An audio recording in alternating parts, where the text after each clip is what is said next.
I canceled your reservation for you." What? That's... On the day of the eagerly awaited company trip, I was perplexed upon arriving at the meeting place. No one was there. I called my boss, Adam, to check what was going on and received the response I just mentioned. "Well then, I wouldn't enjoy the trip just looking at your smug face. Don't take it personally." Adam said this unilaterally and hung up the phone. My name is Michael. I'm a 25-year-old office worker. I was raised in a single-parent household. My father died in a traffic accident when I was still young. Since then, my mother has been working desperately at multiple part-time jobs to raise me on her own. She worked at a convenience store from late at night to early morning, and at a restaurant from the afternoon to the evening, in between preparing meals for me. I'm truly grateful for her. That's why I wanted to become independent as soon as possible and give back to my mother. So I joined Carter Trading Company immediately after graduating from high school without pursuing further education. Carter Trading Company, where I got a job, is a trading company, a subsidiary of a major electrical manufacturer. They handle a wide variety of electronic components and are busy every day with many customers. At first, I was fumbling around and often turned pale thinking, I won't make the deadline. But now I've grown to the point where I can properly set preventative measures from plan A to C, and I no longer have the dishonor of missing deadlines. Furthermore, this term, I succeeded in developing a significant new business and am likely to receive the highest rating in personnel evaluations. My work is going well. All of this is thanks to the wonderful colleagues and bosses around me. Most employees at Carter Trading were university graduates, so when I joined a company straight from high school, I was initially intimidated and felt out of place working alongside my older peers. However, my colleagues and bosses never looked down on me for being a high school graduate. Instead, they were kind, saying, "You work hard for someone so young. If you have any troubles, feel free to talk to us." This made me feel secure and allowed me to work comfortably. Now, I am leading a project team for new business sales and managing 3 subordinates. My career should have been smooth sailing. But since joining the company, there has been one person who has always treated me harshly, causing me trouble. His name is Adam Patterson, the son of the company's president, John Patterson, and my direct boss. He is overly obsessed with being the president's son and looks down on everyone, whether they are his superiors or subordinates, with a terribly biased mindset. He always ridicules me as a high school graduate and an incompetent with low education, and takes a high-handed attitude, emphasizing how capable he is and that I should work for him. Colleagues and even higher-level managers like department heads are troubled by how to deal with him. One day, while I was working overtime alone for the next day's tasks, Adam approached my desk with loud footsteps. "Hey, Michael." "Jess, what is it, Adam?" "You screwed up the parts order for Company A. Fix it right now." But Adam, aren't you in charge of Company A?" What are you saying? Are you talking back to me? As my subordinate, you should also take care of my work." "That's unreasonable. Stop complaining and go apologize to the client first thing tomorrow morning. Tell the delivery destination about the delay as well. But tomorrow, I have a commitment with the client. Don't mess with me. Just go there tomorrow, no matter what." Adam was red-faced with anger, but it was completely unreasonable. The company was his responsibility, and there was no way I could know the progress of their orders and dispatches. Perhaps sensing my defiant attitude, Adam continued, "Seriously, why does someone as incompetent as a high school graduate like you even work at our company? Keep up that cheeky attitude, and I'll have you fired." Such tyranny. Then, as collective responsibility, your subordinates will be fired too. I am the son of President Patterson. Since I'm telling you to do it, just do as you're told without backtalk. I understand. It's always a headache dealing with him flaunting his son of President Patterson authority unilaterally. Adam seems to genuinely despise me, a high school graduate who has high customer satisfaction from clients and has made significant achievements in developing new businesses. Adam looked down on me with disdain as if mocking me. You should have just obediently said so from the start and then left. I decided to adjust my work schedule and contact the clients. Then, I pulled out a company's documents from the drive to check the content and review the emails with the client. What was uncovered there was not Adam's ordering mistake, but rather an ordering oversight. It was necessary to reschedule the delivery date and reorganize various schedules accordingly.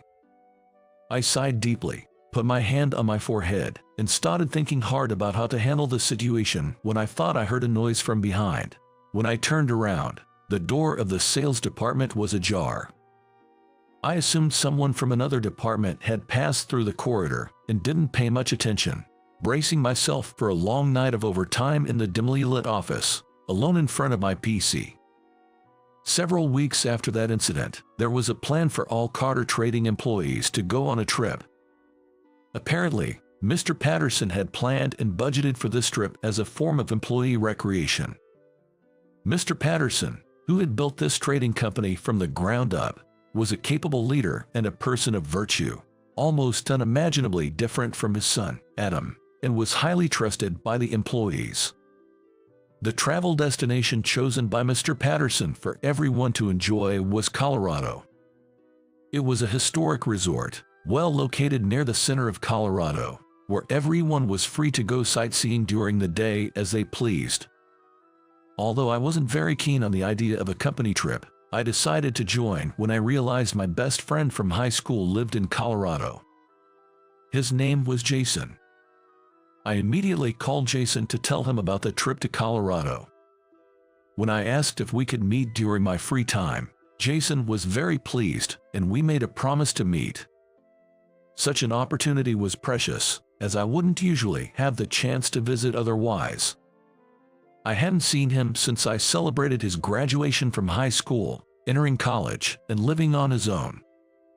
Jason was what you'd call an honor student, a quiet student who always sat at his desk studying during breaks. One day, I witnessed a scene where a group of rowdy boys were teasing Jason, who was quietly studying, and harassing him. "Hey, nerd boy, if you keep studying like that, your butt's gonna fuse with the chair.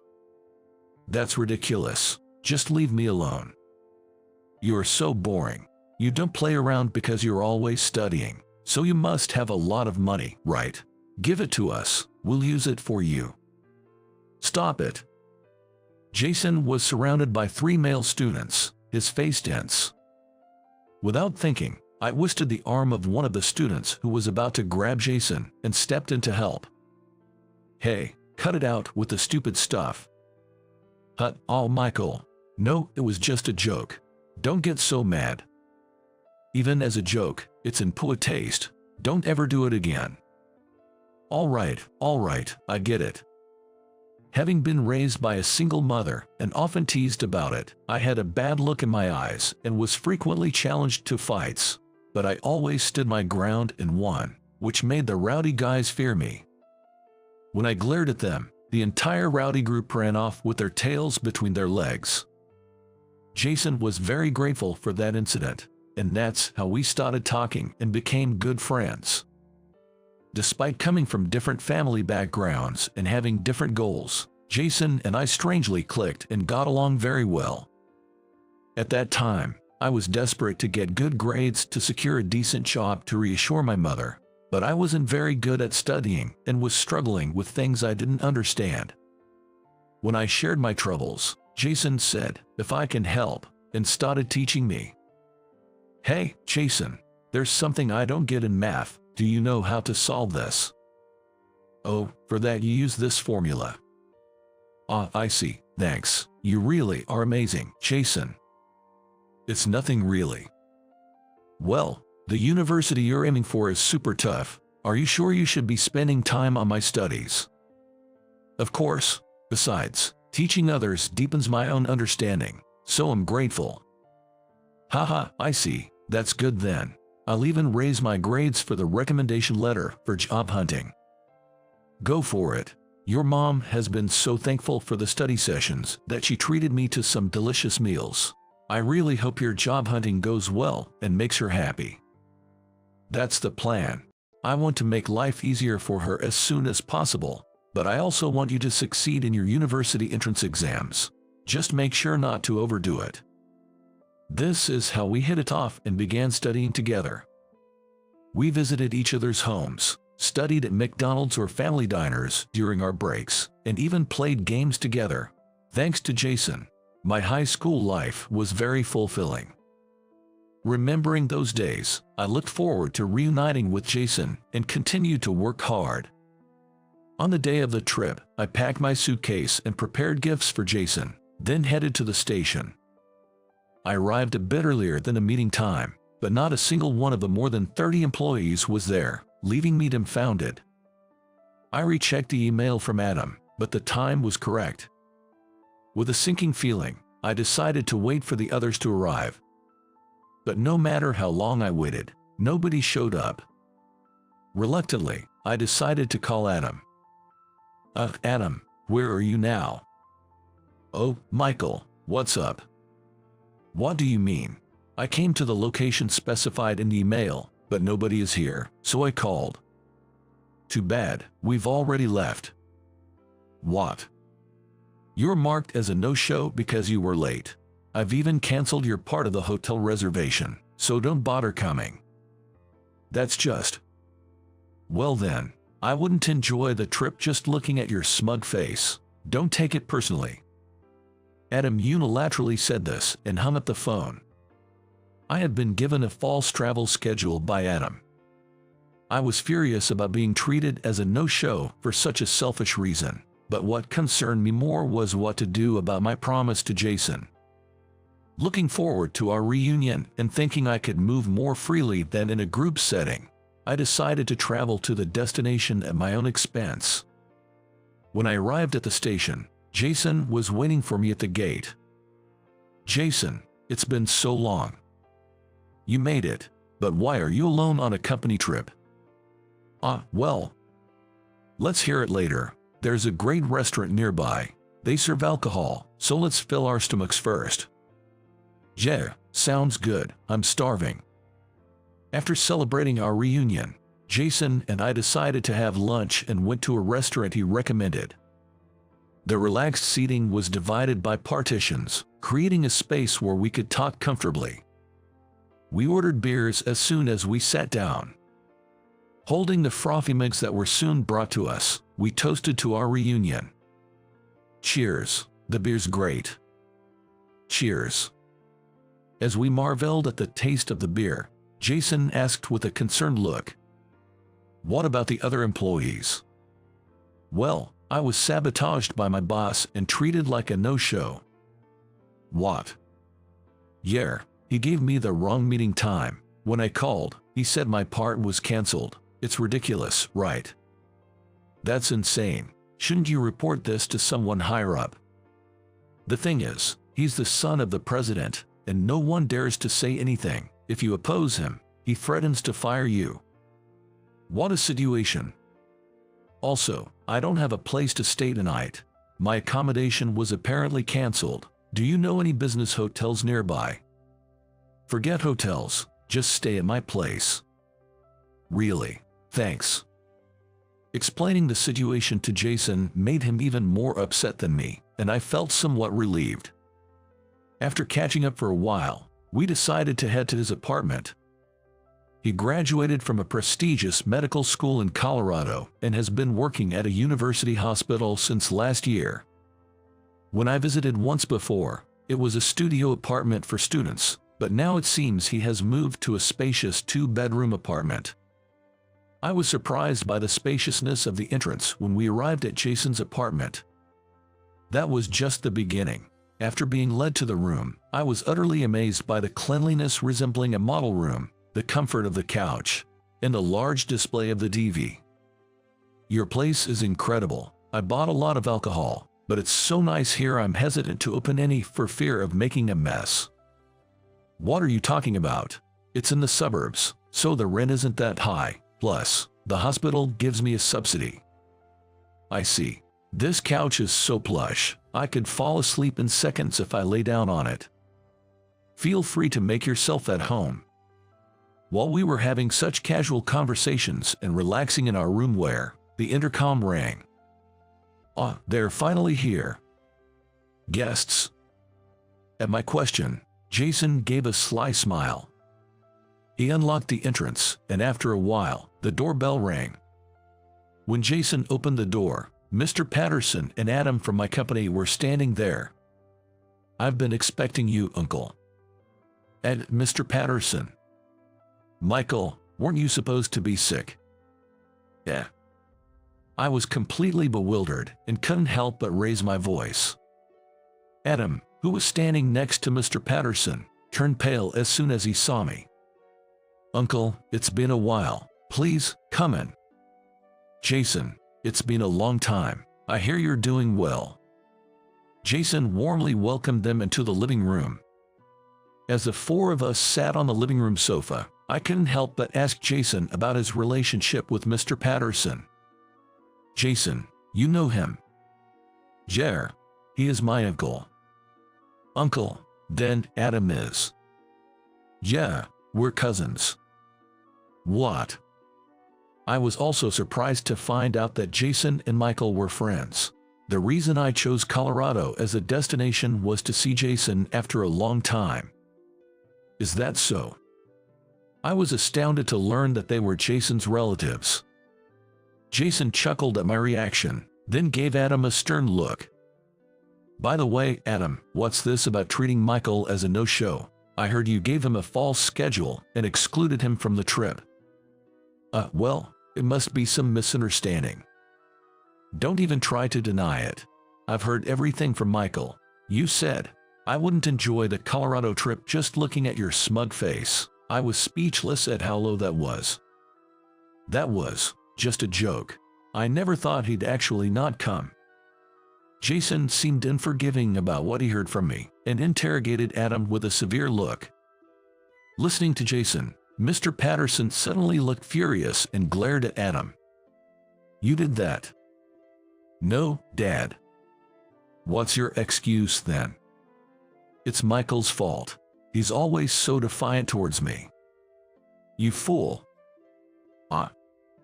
I've heard all about your misconduct. Especially your treatment towards Michael was too much. I didn't mean to. I had hoped you would grow up and change your attitude, but instead, you're jealous of a competent employee and harassing him. This is inexcusable. You need to straighten up your attitude. You're fired. Adam, who was sternly reprimanded and fired on the spot, broke down in tears and begged for forgiveness from Mr. Patterson, but he was unmoved and eventually drove Adam out of the apartment. Afterwards, the three of us remaining Jason, Mr. Patterson, and I decided to share a drink together. Michael, I'm truly sorry for the trouble caused by my foolish son. No, it's okay. It's quite surprising to know that the two of you were acquainted. Uncle, Michael and I have been close since high school. He helped me out when I was just a studious kid getting picked on by delinquents. Is that so? Michael was not only good at studying, but he also joined your company because he wanted to ease his mother's burdens as soon as possible. He's serious, responsible, can't ignore someone in trouble, and is a genuinely kind and generous person. I see. I've actually been keeping an eye on you as well. Really? He smiled kindly at me. You're diligent in your studies, trusted by our clients, and even the presidents of partner companies speak highly of you. Thank you for your hard work. That's an honor. I've also seen you working hard late into the night, on multiple occasions. Really? I'm getting on in years. I've been thinking it's about time to groom a successor and consider a transition. Is that so? Michael, I would like you to consider taking over as the next president. What? Of course, I don't mean right away. As you've seen, my son turned out to be quite the disappointment. I want the company to be in the hands of someone who can build trust with our clients, someone like you." I was so astonished by his words that I couldn't find my voice. Jason then teased me. "Good luck, Mr. Future President." "Hey, Jason. Don't worry, you can do it." With Jason's encouragement, I accepted his offer. As the appointed next president, I committed even more diligently to my work, aiming to quickly become a trusted leader and create a more accommodating work environment